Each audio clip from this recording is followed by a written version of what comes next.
Au commencement était le verbe. Ensuite vinrent ces mots.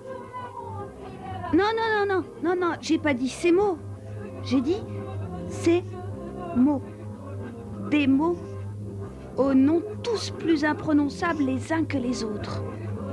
Dyslexie, dysorthographie, dysphonie.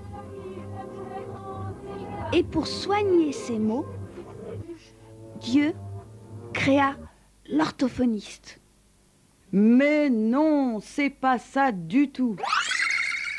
Au départ, l'être humain était geste, sensorialité, créativité. Et c'est pour ça que nous avons créé Sansonème. Ah bon? Et c'est quoi Sansonème? Sansonème, c'est une méthode de rééducation pour toutes les personnes qui ont des problèmes de communication et qui ont le désir de travailler sur leur globalité, leur être global, et non la particularité du symptôme qu'ils ont développé.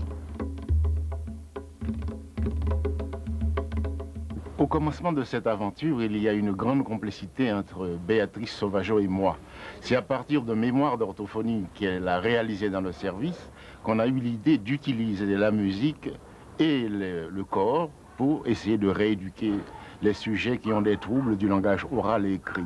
Car on a remarqué que les possibilités de rééducation uniquement avec les sons étaient particulièrement difficiles et qu'en y adjoignant de la musique, on arrivait à aider les gens considérablement. Même sur le plan des fonctions intellectuelles des sujets âgés, on arrive à obtenir de grands résultats. Et quand il s'agit d'enfants qui présentent des dyslexies, des dysorthographies et des troubles divers du langage, l'utilisation de la musique, notamment de la méthode qui s'appelle Sansonème, donne d'excellents résultats.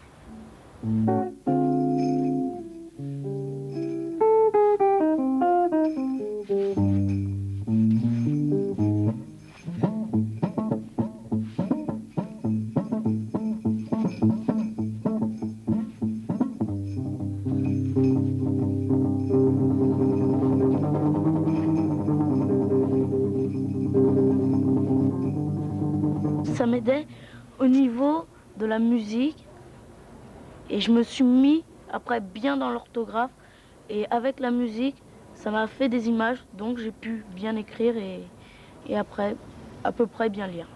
Comme on est concentré, disons que on a fait une leçon de grammaire et comme on est concentré, on se souvient de cette leçon. Et c'est grâce à la danse quoi. Si j'aurais pas dansé, j'aurais pas été concentrée donc je me serais pas souvenu de cette leçon. Je suis dyslexique, avec les sons, quelle mouche me pique. Je les inverse, je les confonds, je les assimile à ma façon.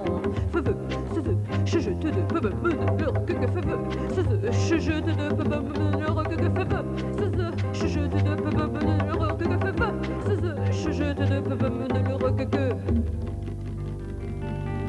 le tableau noir, c'est le désespoir. Comment sortir de cette histoire?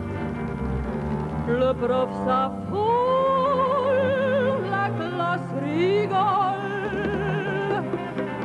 Toutes ces règles me rendent folle.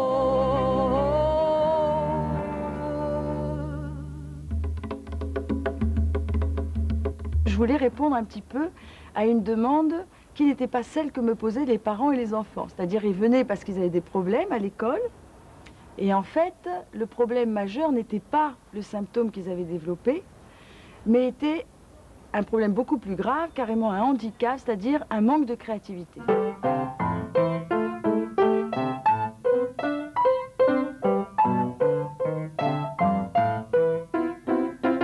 J'ai eu des problèmes étant tout petit, c'est-à-dire très solitaire. Et puis ça m'a suivi dans ma scolarité, problème de lecture, problème de calcul. Lors d'une dictée, je faisais au moins une vingtaine de fautes, donc obligatoirement un 0. Donc tous les vendredis, c'était le 0 assuré pour la maison.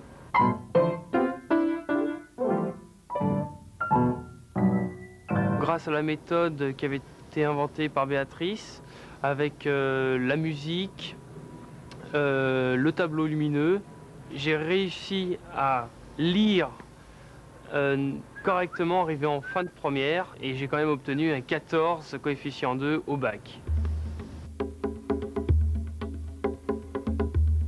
Il est vrai que d'apparence comme ça, je me suis dit, ça m'avait l'air un peu bizarre, son approche, que j'ai pas tout de suite comprise, mais que bien après je me suis fait expliquer, puisque là, il s'est installé plutôt un rapport de pédagogie entre l'enfant et les parents, et il y avait enfin la communication à 3 parties, et non plus cette rupture avec les parents.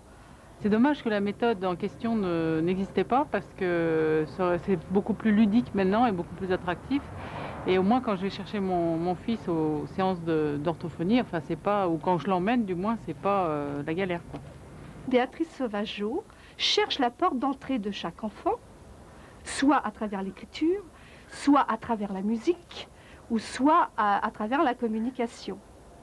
Et Béatrice, pour chaque enfant, adapte en fonction du talent de l'enfant et de ses possibilités, sa méthode.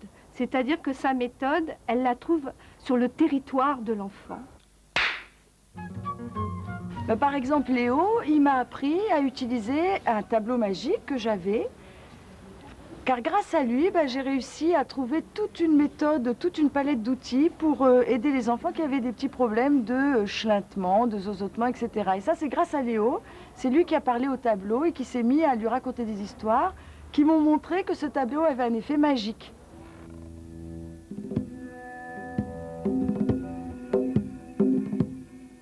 Une atmosphère de rire et de liberté régnait dans cette salle. Le rire, on le voyait, et la liberté et l'ouverture de l'esprit, on le sentait.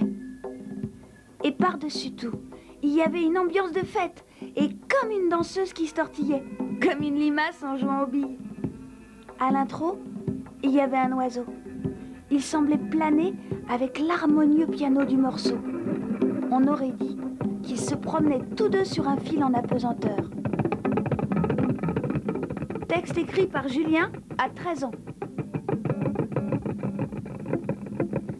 J'ai toujours pensé qu'il y avait une interaction entre l'activité de thérapeute en tant que médecin et l'activité d'écriture ou une activité artistique quelconque.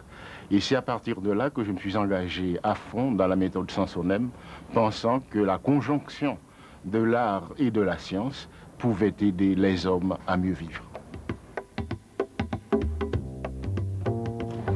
Tout simplement, je veux réussir, quoi.